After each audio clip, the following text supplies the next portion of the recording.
Pertengkaran. Dirga menyuruh mereka semua pulang. Dirinya sudah merasa dipermalukan oleh Nyonya Samantha, seakan-akan dia berniat menikahkan putrinya pada Gilbert sebagai istri kedua. "Eyang benar-benar kecewa sama kamu, Gilbert," bentak Nyonya Samantha saat mereka baru saja memasuki rumah. Hannah menyikut lengan suaminya untuk mengambil Repin yang terlelap di gendongan Gilbert. Albert yang peka segera mendekati putranya untuk mengambil cucunya. "Daddy bawa Repin ke atas," ujar Alfred sambil membenarkan letak baju cucunya yang kini sudah berpindah pada gendongannya. Alfred dan Hannah membawa Repin ke atas, dan Jill pun mengikuti orang tuanya, meninggalkan Emily dan Gilbert yang akan dicerca oleh sang eyang. "Kamu tahu kan, dengan kamu menikahi Amelia posisi kamu akan semakin naik, Gilbert. Kamu bisa mengambil alih perusahaan Evans," bentak Nyonya Samantha. "Apa yang harus aku cari lagi, Eyang? Aku punya perusahaan. Untuk apa aku mengambil alih perusahaan Evans? Pikiran Eyang sangat picik," marah Gilbert. "Berani kamu bentak Eyang?" Emily mengusap dada sang suami. Napas Gilbert terdengar tersengal-sengal menahan amarah yang menguasainya. "Sabar mas, sabar." Tatapan Samantha menatap Emily dengan tatapan melotot. Dirinya seperti akan memaki Emily. "Sekarang dan selamanya, Emily masih tetap istri Gilbert. Sekeras apapun Eyang menolaknya, Gilbert tetap bersama Emily," tegas Gilbert. Gilbert menarik tangan istrinya pergi dari hadapan Nyonya Samantha. Dia tak tahan lagi dengan sikap sang eyang. "Gilbert, Gilbert." Gilbert menghiraukan teriakan sang eyang. Dia masuk ke dalam kamarnya dan menguncinya. "Mas gak kasihan sama eyang? Dia teriak-teriak terus loh," ujar Emily. Gilbert tak menghiraukan perkataan istrinya. Dia menarik pinggang sang istri dan memepetkan tubuhnya ke tembok. "Mas," cicit Emily. "Jadi ini rencanamu, Ham?" Emily mengangguk pelan. Tatapan Gilbert terfokus pada bibir pink sang istri. "Sangat pintar, aku suka," cetus Gilbert. "Suka? Ya, suka bibirmu." "Aku wanita yang matre, mas.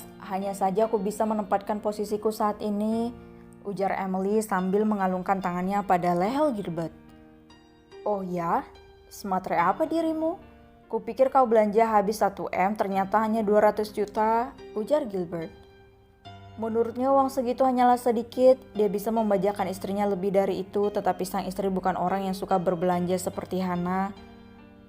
"Kartu hitam yang Mommy kasihkan sangat bermanfaat untukku. Aku bisa membeli berlian dan juga baju mewah," ujar Emily. "Bagus, kau harus belajar menjadi Nyonya Gilbert Grayson."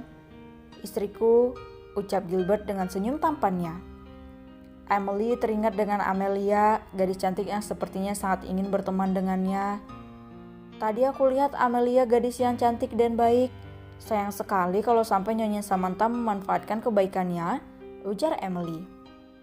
"Ya, aku juga tidak menyukai Tuan Dirga. Dia pria yang suka kesempurnaan, bahkan memilih menantu yang kaya.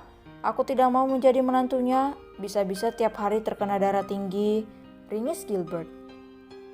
Gilbert dan Dirga sangat bertolak belakang, tetapi keduanya memiliki ambisi yang sama. "Ya sudah, aku mandi dulu," ujar Emily sambil mendorong pelan dada suaminya. Gilbert menyingkir, dia memberikan jalan untuk istrinya. Saat akan menyusul sang istri, ponselnya berbunyi yang amat membuat dirinya sangat kesal. Dret, dret. "Halo, ada apa? Apa kau tahu sekarang tengah malam? Untung saja aku sedang tidak melakukannya. Jika tidak, kau akan tahu akibatnya, Asisten Kai," emosi Gilbert. "Maaf Tuan, maaf, saya tidak bermaksud mengganggu kegiatan Anda, tetapi sekarang ini sedang gawat," seru Asisten Kai. "Gawat? Gawat kenapa?" tanya Gilbert dengan raut wajah bingungnya. "Saham kita turun, Tuan." "Apa?" Langit masih gelap, tetapi Gilbert sudah berangkat menuju kantornya. Semalaman dia tidak bisa tidur karena harus mengurus perusahaannya. Tiba-tiba saja harga sahamnya menurun drastis. Gilbert menjadi panik karena takut hal ini dimanfaatkan sebagai celah untuk menyingkirkannya. "Bagaimana, Kai?" tanya Gilbert saat dia memasuki ruang khusus. Ada 10 orang karyawan yang terfokus pada layar laptop. Mereka karyawan terpilih untuk menjaga data perusahaan. "Tuan, sistem keamanan perusahaan diserang. Kami berusaha mengeluarkan untuk mencari akar permasalahannya," ujar asisten Kai. Gilbert sedikit menundukkan tubuhnya. Dia menatap berbagai huruf dan angka yang terus berjalan di layar laptop.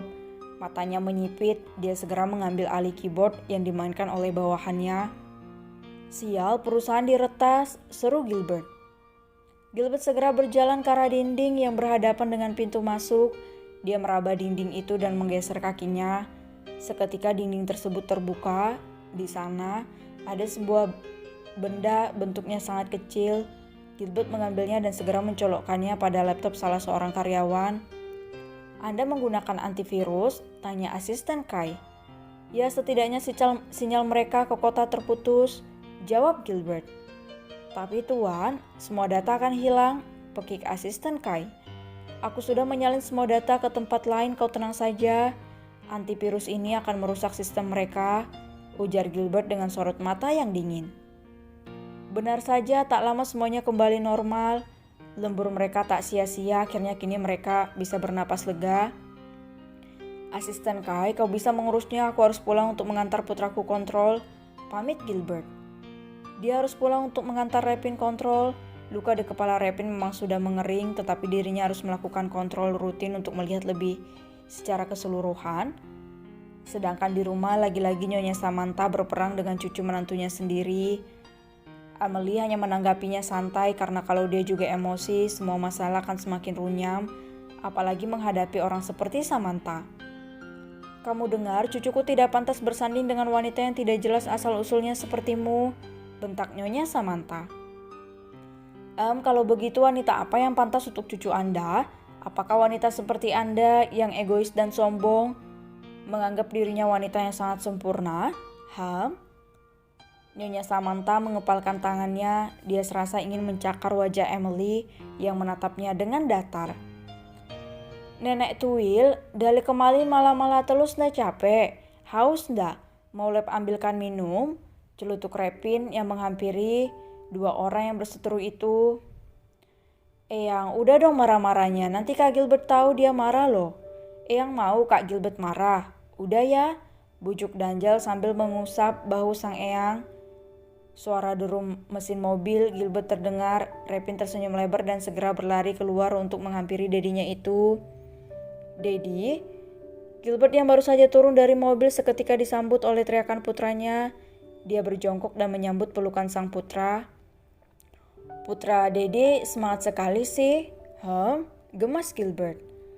Dedi lihat ke dalam. Nenek Tuil masih nomel sama Buna. Buna jadi sedih, kasihan Buna Dedi. Aduh Repin. "Eyang lagi," batin Gilbert kesal.